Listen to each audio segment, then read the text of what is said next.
So I want to talk about dating today, and not in the typical here's how to get girls kind of way, because honestly, I think most of that advice is kind of garbage. Like, we live in a world where everybody's trying to find the perfect pickup line, the perfect text, perfect way to carry yourself, and then someone magically is going to fall into your lap because you do that. I've seen videos on Instagram where guys just go up to random girls at the mall, hit them with a quick line and get their number, and everybody kind of thinks that they invented fire or they have some sort of magic to them or something, right? But here's the thing. That's not how real relationships actually work, and I think a lot of guys our age are genuinely confused about dating because of it. So today, I just kind of want to talk through dating in your 20s and how to simplify it more and how to actually date properly. Some of this stuff has helped me personally, and I think it could help you too. To start this conversation, we need to address one of the biggest mistakes people are making in dating, and that's thinking that there's some secret formula to it. I think people think that there's just a perfect pickup line, a right amount of eye contact, and exactly at the right time, and the magic words, and suddenly you'll end up in a great relationship. That's just not how it works. Again, I've seen videos on TikTok, Instagram, YouTube, where some guy walks up to a random girl, drops a smooth line, gets her number, and everyone in the comments is acting like he cracked the code, or he's just this handsome guy behind the camera. But what happens when the camera stops recording? I think that's a question people don't normally ask. I think it's one we should be asking, because the answer is probably nothing. They probably never text. Maybe she just gave a fake number. You never really know in the first place. Maybe she's just being nice because there's a camera in her face. A lot of those videos aren't even real to begin with as well. The point is, getting someone's number isn't the same thing as building a relationship. I've seen this in my own life with friends and family. Healthy relationships aren't built because someone had incredible game. They're built because two people genuinely like each other and fit into each other's lives. Think about it from your perspective. Imagine someone you aren't interested asked you out tomorrow. They bring you flowers, homemade cookies, spell out all their feelings for you. They have the smoothest pickup line ever. You're probably still going to say no. Not because they asked in the wrong way, but because you just don't see them like that. And the same thing is true for you. You can't convince someone to like you if they simply don't. You could be attractive, successful, funny, but none of that guarantees chemistry, and that's okay. Dating isn't about trying to win somebody over who's clearly not interested. It's about finding someone you naturally enjoy being around and who naturally enjoys being around you too. Once you realize that, dating becomes a whole lot less stressful because you stop trying to perform. You just start looking for someone who's actually a good fit for you. So if there's no secret cheat code to dating, then what do you actually do? Because it kind of leaves you with that question like, alright, so how do I get better at this then? And honestly, the answer is a lot less exciting than what people want it to be. A real relationship is just two people who actually like each other and choose each other over time. That's it. Nothing flashy. And I know that sounds almost too simple, like cool. So I just gotta go find out in someone who loves me, right? It's that easy. Like, blah, blah, blah. Like, what do you know? What are you talking about? And yeah, that's right, but also no. That's not how it works. You don't just go shopping for a relationship like it's a checklist you complete. And this is where a lot of people get stuck. They switch from where's the magic to what am I doing wrong? And then they start forcing all these random strategies they see online onto random strangers. Like, I just gotta go to the gym and approach girls there and hit up Starbucks at 3 p.m. when all the chicks are there and say this exact line and I'm gonna get her, man. I'm gonna get her. But if we're being real here, that's not how a real connection happens. What actually works is way less complicated. You build a life you actually enjoy living. Because think about it. If you're into movies, books, gaming, whatever, you're way more likely to meet someone who actually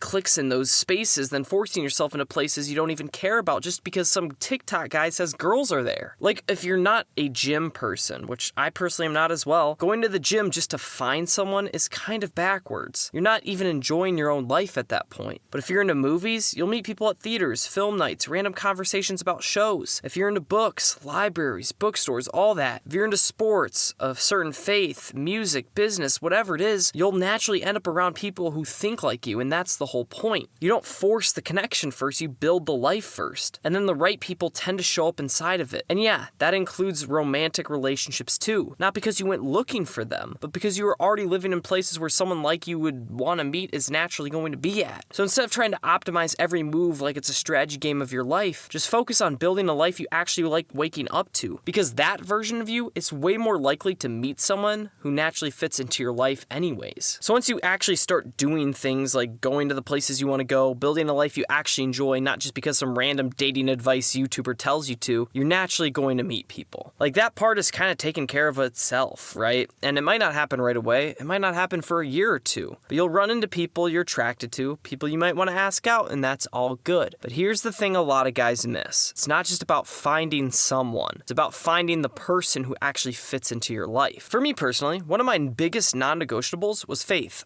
I'm a Christian. Not perfect, not trying to act like I've got it all figured out, but it's just a real part of my life, so I knew I needed someone who shared that. And yeah, that already filters a lot of things out, but it doesn't automatically mean that every Christian girl is going to be a good fit for me either. Same thing goes for anything else. You might love movies, cool. That doesn't mean every girl who likes movies is your person, because compatibility isn't just about liking the same hobby, it's about how your lives are actually going to line up. And this is where people get confused with the whole opposites attract thing. There's some truth to it, but not in the way people think. Like, yeah, opposites can work when it comes to strengths and weaknesses. For example, I'm not great at cooking. I'll be completely honest with you. I'd probably survive off of 3 meals if I was alone, but my girlfriend that I'm currently dating, she actually enjoys cooking and she's great at it, so that balances out really well. But at the same time, the important stuff, the values, you don't really want to be opposites in. Things like faith, money, family, direction in life, those things need to line up. Because if you don't agree on those core things, everything else just gets way harder than it needs to be. So it's not about finding someone who's perfect, or the funniest, or the most attractive, or the most successful person you'll ever meet. We see this a lot in Hollywood, where celebrities meet other celebrities, but it still somehow doesn't work out through all the money, good looks, and success. Because that's not what holds a relationship together. What actually matters is compatibility. Do you trust each other? Do you respect each other? Do your lives actually move in the same direction? That's what makes something last. Not perfection, not status, just two people who genuinely work well together over time. All of that being said, however,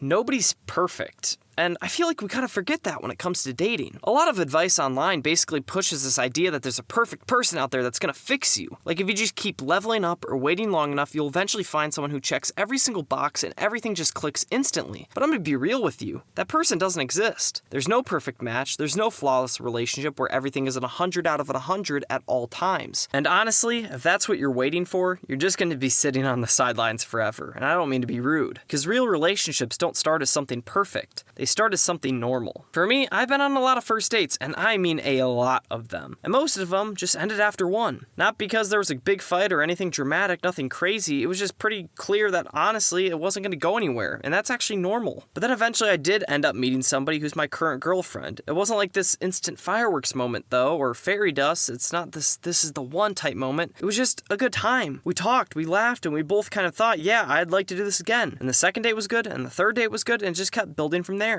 Not because every moment was perfect, but there was consistency. We felt comfortable. We understood each other. There was a sense of fun and safety there that made it easy to keep showing up, and over time, that's what actually turned into something serious. Now we're talking about engagement and marriage, but that didn't come from one perfect moment or one perfect person. It came from a lot of normal, mundane life things that were just more fun together. And don't get me wrong, we're not perfect people. I've got issues, she's got issues, everyone does. The difference is we're not trying to find someone with 0 issues. We're trying to find someone whose issues you can work with and who can work with yours. But that's what real relationships are. Not perfection, but compatibility, patience, and being willing to grow together instead of waiting for someone who never needs growth at all. Because that's just not real. That being said, there's one last thing I need to visit to make sure you're ready to go on your dating journey in your 20s. And something we already kind of talked about, which is you can't Rizz your way into a real relationship. And I think a lot of this generation kind of got this part twisted. We treat dating like it's a performance. Like if you say the right things, dress the right way, hit the perfect pickup line, and just carry yourself with enough confidence, you'll basically win someone over. And yeah, let's be honest, you should still show up well. Don't be a slob, be respectful. If you're on a date, put your best foot forward. Same goes for anyone. Really just basic human decency matters. But that's where it stops. I think a lot of guys take this too seriously and dating too seriously and overthink, if I said this instead, then she would like me more. If this date felt less awkward, maybe it's because I messed up. Did I not hit the right pickup line the best? Did I not have the best Rizz, right? Like, what are we talking about? And most of the time, it's just not that deep. Sometimes a first date just doesn't click. Not because somebody failed, not because you failed, not because you said the wrong line, just because you two just didn't match. And that's normal. You're not gonna charm your way into compatibility. Then that'd just be silly. You're not gonna convince someone into liking you long term with the perfect joke or the perfect vibe. You can't force it. At best, a first date is just a simple check. Do we enjoy being around each other or not? And if the answer is no, that doesn't mean you did something wrong, it just means it wasn't the right fit. So instead of trying to win every interaction, just focus on being yourself and a good person. And I know that sounds like some advice your grandma would give you, but it's true. Grandmas are smart sometimes. Showing up as yourself and letting things either connect or not is really the goal. It's not to impress someone into staying, it's to find someone where you don't have to perform in the first place. And it's really that Simple. But now that you know how to approach dating the right way in your 20s, there's a crucial skill that goes hand in hand with finding the right person. Knowing when someone is completely wrong for you before they waste months or years of your life. So check out this video where I reveal 7 red flags that should end a relationship. You're not going to want to miss that.